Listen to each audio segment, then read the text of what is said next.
আসসালামু আলাইকুম। সংবাদে আপনাদের সবাইকে স্বাগত জানাচ্ছি। আমি ফিরোজ তোহা। শুরুতেই আরবে কেবলস সংবাদ শিরোনাম। বাংলাদেশের সর্বশেষ গুরুত্বপূর্ণ আপডেট সংবাদে আপনাকে স্বাগত। শুরুতেই সংবাদ শিরোনাম, পরে বিস্তারিত। শুরুতেই জানাবো, শেখ হাসিনার বিরুদ্ধে ২১,০০০ কোটি টাকা দুর্নীতির অনুসন্ধানে দুদকের অনুমোদন। শেখ হাসিনার বিরুদ্ধে এবার ২১,০০০ কোটি টাকা লোপাটের অভিযোগ অনুসন্ধানের অনুমোদন দিয়েছে দুর্নীতি দমন কমিশন দুদক। আজ ১৭ ডিসেম্বর দুদকের দৈনিক ও সাম্প্রতিক অভিযোগ সেলের পরিচালক উত্তম কুমার মণ্ডল স্বাক্ষরিত এক স্মারক থেকে সব তথ্য জানা গেছে। এরপর জানাবো, বিচার বিভাগকে ধ্বংসের দায় সাবেক দুই প্রধান বিচারপতির। তত্ত্বাবধায়ক সরকার ব্যবস্থা সহ বিচার বিভাগের ধ্বংসে সাবেক দুই প্রধান বিচারপতি এবিএম খায়রুল হক ও সৈয়দ মাহমুদ হোসেনকে দায়ী করেছে অ্যাটর্নি জেনারেল মোহাম্মদ আসাদুজ্জামান। মঙ্গলবার তত্ত্বাবধায়ক সরকার ব্যবস্থা বাতিল করে আনা সংবিধানের ৫০ সংশোধনীর সংশ্লিষ্ট অনুচ্ছেদ সহ বেশ কয়েকটি অনুচ্ছেদ বেআইনি এবং অবৈধ ঘোষণা করে এই রায় দিয়েছে হাইকোর্ট। এদিকে নগদে ডিজিটাল জালিয়াতি ২,৩৫৬ কোটি টাকার হিসাব মিলছে না।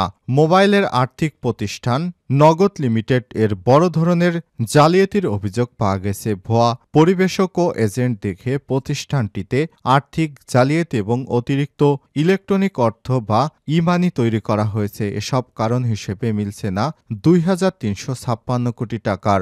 অন্তর্বর্তীকালীন সরকার দায়িত্ব নেওয়ার পর বাংলাদেশ ব্যাংক নগদ পরিচালনায় বেশ যে কয়েকজন প্রশাসক ও ব্যবস্থাপনা কমিটি বসিয়েছে, তাদের পরিদর্শনে সব অনিয়মের তথ্য উঠে এসেছে। এ বিষয়ে গুরুত্বপূর্ণ সংবাদ জানাবো, সঙ্গেই থাকুন। এবারে জানাবো, কায়রোতে ১১তম D8 সম্মেলনে যোগ দেবেন ড মোহাম্মদ ইউনূস। মিশরের কায়রোতে ১৯ ডিসেম্বর ১১তম D8 শীর্ষ সম্মেলনে যোগ দেবেন প্রধান উপদেষ্টা অধ্যাপক ড মোহাম্মদ ইউনূস। বুধবার ১৮ ডিসেম্বর ভোরে প্রধান উপদেষ্টার কায়রোর উদ্দেশ্যে ঢাকা ত্যাগ করবেন বলে ইউএনবিকে জানিয়েছেন প্রধান উপদেষ্টার প্রেস উপসচিব অপূর্ব জাহাঙ্গীর। এদিকে রাহাত ফতে আলীর কনসার্ট টোল নেবে না এলিভেটেড এক্সপ্রেসওয়ে। ঢাকায় মঞ্চ মাতাতে আসছেন পাকিস্তানের জনপ্রিয় সঙ্গীত শিল্পী রাহাত ফাতে আলী খান। আগামী ২১ ডিসেম্বর আর্মি স্টেডিয়ামে ইকোস অব রেভলিউশন শিরোনামে একটি চ্যারিটি কনসার্ট অনুষ্ঠিত হতে যাচ্ছে। কনসার্ট থেকে আয়কৃত অর্থ জুলাই গণ অভ্যুত্থানে শহীদ ও আহতদের পরিবারকে সহায়তার জন্য শহীদ জুলাই স্মৃতি ফাউন্ডেশনে দান করা হবে। এই কনসার্টেই সম্পূর্ণ বিনা পারিশ্রমিকে গান গাইবেন রাহাত ফাতে আলী খান। এবং সর্বশেষ জানাবো, এবার বাংলাদেশ লেখা ব্যাগ কাঁধে প্রিয়াঙ্কা গান্ধী। ভারতের প্রধান বিরোধী দল কংগ্রেসের প্রভাবশালী আইন প্রণেতা প্রিয়াঙ্কা গান্ধী সোমবার ১৬ ডিসেম্বর ফিলিস্তিন লেখা ব্যাগ কাঁধে নিয়ে পার্লামেন্টে প্রবেশ করেছিলেন। এ নিয়ে দেশটির ক্ষমতাসীন বিজেপি নেতাদের তোপের মুখে পড়েন তিনি। তবে একদিন পরেই এবার বাংলাদেশ ব্যাগ লেখা কাঁধে নিয়ে একটি ব্যাগ তিনি সংসদে প্রবেশ করেছেন। খবর ভারতীয় সংবাদ মাধ্যম এনডিটিভির। প্রতিবেদনে বলা হয়েছে, প্রিয়াঙ্কার ওই ব্যাগে লেখা ছিল বাংলাদেশ। এছাড়াও ব্যাগে আরও লেখা রয়েছে হিন্দু এবং খ্রিস্টানদের পাশে দাঁড়ান। এ সময় তার সঙ্গে ছিলেন কংগ্রেসের আরও আইন প্রণেতারা। তারাও একই ধরনের ব্যাগ সঙ্গে নিয়ে আসেন। প্লেকার্ড ও ব্যাগ হাতে সংসদের বাইরে বিক্ষোভ করেছেন তারা। প্রিয় দর্শক, এতক্ষণ শুনছিলেন সংবাদ শিরোনাম, এবারে বিস্তারিত। তবে তার আগে বন্ধুরা, অনুরোধ থাকবে এই সংবাদটিতে একটি লাইক দিন। এই চ্যানেলে আপনি নতুন হয়ে থাকলে আমাদের সংবাদটি দেখতে দেখতে চ্যানেলটি সাবস্ক্রাইব করে রাখুন, যাতে করে বন্ধুরা আমাদের পরবর্তী লেটেস্ট আপডেট সংবাদগুলো সবার আগে আপনার কাছে পৌঁছে যায়। কমেন্ট করে আপনার মূল্যবান মতামত জানিয়ে দিন আপনি বিশ্বের কোন দেশ থেকে বা বাংলাদেশের কোন স্থান থেকে আমাদের সংবাদটি দেখছেন এবং শুনছেন। এবারে বিস্তারিত। শেখ হাসিনার বিরুদ্ধে ২১,০০০ কোটি টাকা দুর্নীতির অনুসন্ধানে দুদকের অনুমোদন। শেখ হাসিনার বিরুদ্ধে ২১,০০০ কোটি টাকা লোপাটের অভিযোগ অনুসন্ধানের অনুমোদন দিয়েছে দুর্নীতি দমন কমিশন দুদক। মঙ্গলবার ১৭ ডিসেম্বর দুদকের দৈনিক ও সাম্প্রতিক অভিযোগ সেলের পরিচালক উত্তম কুমার মণ্ডল স্বাক্ষরিত এক স্মারক থেকে সব তথ্য জানা গেছে।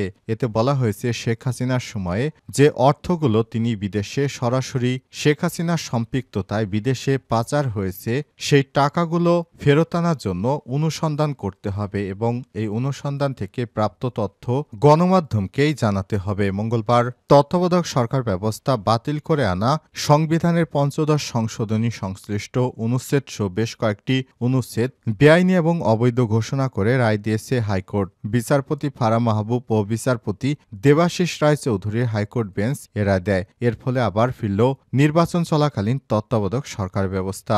দুদক সূত্র থেকে জানিয়েছে, আশ্রয়ন প্রকল্প, রূপপুর পারমাণবিক বিদ্যুৎ কেন্দ্র, বেজা এবং বেবজা সহ 9টি প্রকল্পে কমপক্ষে ৮০,০০০ কোটি টাকারও বেশি লুটপাট করা হয়েছে। এসব অর্থ আত্মসাৎ করা এবং দেশের বাইরে পাচারের অভিযোগ রয়েছে। অভিযোগ যাচাই বাছাই শেষে কমিশনের বৈঠক অনুসন্ধানের সিদ্ধান্ত নেওয়া হয়। দুদকের ঊর্ধ্বতন সূত্র জানিয়েছে, শেখ হাসিনা ছাড়াও যাদের বিরুদ্ধে অনুসন্ধান হবে তারা হোসেন, শেখ রেহানা, টিউলিপ সিদ্দিক ও সজীব আহমেদ সজীব ওয়াজেদ জয়। দুদকের সূত্র জানিয়েছে, আপাতত এই 4 জনের বিষয়ে অনুসন্ধান করবে দুদক। অনুসন্ধানে আরও ব্যক্তিদের নাম ভবিষ্যতে আসতে পারে। সব মিলে শেখ হাসিনা 9 প্রকল্পে ৮০,০০০ কোটি টাকা বিদেশে পাচার করেছে।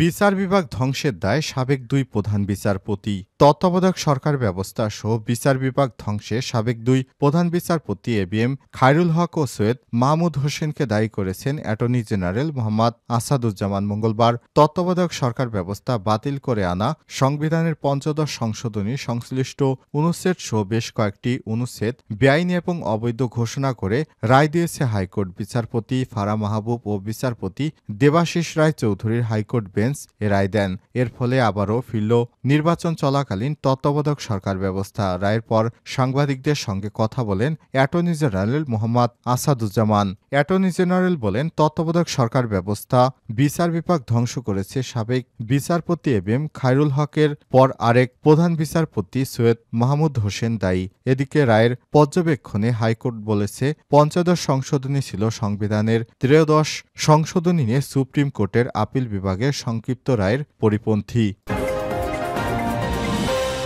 নগদ ডিজিটাল জালিয়াতি, 2356 কোটি টাকার হিসাব মিলছে না। মোবাইলের আর্থিক সেবা প্রদানকারী প্রতিষ্ঠান নগদ লিমিটেড এর বড় ধরনের জালিয়াতির অভিযোগ পাওয়া গেছে। ভুয়া পরিবেশক ও এজেন্ট দেখিয়ে প্রতিষ্ঠানটিকে আর্থিক জালিয়াতি এবং অতিরিক্ত ইলেকট্রিক অর্থ বা ই-মানি তৈরি করা হয়েছে। এসব কারণ এর হিসাব মিলছে না বলে 2356 কোটি টাকা। অন্তর্বর্তীকালীন সরকার দায়িত্ব নেওয়ার পর বাংলাদেশ ব্যাংক নগদ পরিচালনায় যে প্রশাসক ও ব্যবস্থাপনা কমিটি বসিয়েছে তাদের পরিদর্শনে সব অনিয়মের তথ্য উঠে এসেছে। অনুমোদনহীন পরিবেশক তৈরির দায়ে 6 কর্মকর্তার একটি তালিকা চূড়ান্ত করে তাদের বিরুদ্ধে আইনি ব্যবস্থা নেওয়ার জন্য ডাক বিভাগের কাছে পাঠানো হয়েছে। এছাড়াও নগদ পরিচালনায় জড়িত ব্যক্তিদের বিরুদ্ধে আইনি ব্যবস্থা নিতে ডাক অধিদপ্তরকে চিঠি দিয়েছে নগদে নিযুক্ত প্রশাসক মোহাম্মদ বদিউজ্জামান দিদার। নগদ শীর্ষ পর্যায়ের 5 কর্মকর্তাকে এর আগেই বরখাস্ত করা হয়েছিল। নগদ যখন এসব অনিয়ম সংগঠিত হয় তখন এর পরিচালক আওয়ামী লীগের একাধিক সংসদ সদস্য ও প্রভাবশালী ব্যক্তি যুক্ত ছিলেন। সবার চোখের সামনে সব অনিয়ম হলেও চুপ ছিলেন কেন্দ্রীয় ব্যাংক ও ডাক অধিদপ্তর। কর্মকর্তারা বলছে, নগদের ঘটা অনিয়ম টাকার হিসাব সবচেয়ে বড় ডিজিটাল জালিয়াতি। তাই সিদ্ধান্ত হয়েছে নগদে ফরেনসিক পরীক্ষা নিরীক্ষা করা হবে। ফরেনসিক পরীক্ষা হলো কোনো প্রতিষ্ঠানের আর্থিক লেনদেনের বিস্তারিত খতিয়ে দেখা, যার মাধ্যমে জালিয়াতি, অনিয়ম এবং এর সুবিধাভোগীদের খুঁজে বের করা সম্ভব। কায়রোতে 11তম D8 সম্মেলনে যোগ দেবেন ডক্টর মোহাম্মদ ইউনূস।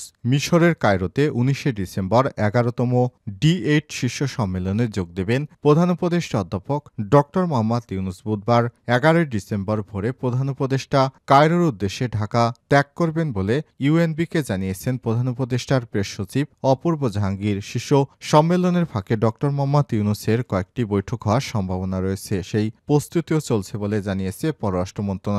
এ সপ্তাহে কায়রোতে অনুষ্ঠিত D8 সম্মেলনের কমিশনের 48তম বৈঠকের মাধ্যমে D8 এর জন্য একটি গুরুত্বপূর্ণ মুহূর্ত চিহ্নিত হয়েছে। প্রথমত, আগামী কয়েকদিন মূল আলোচনাগুলো হবে যা 18 ডিসেম্বর D8 পররাষ্ট্রমন্ত্রীর কাউন্সিলের 21তম অধিবেশন এবং 19 ডিসেম্বর বহুল প্রত্যাশিত 11তম D8 শীর্ষ সম্মেলনের মাধ্যমে শেষ হবে। এই বৈঠকগুলোতে অর্থনৈতিক সহযোগিতা জোরদার এবং সদস্য দেশগুলোর মধ্যে টেকসই উন্নয়নের জন্য একটি অভিন্ন দৃষ্টিভঙ্গি রূপরেখা তৈরি করতে নেতারা মিলিত হবেন।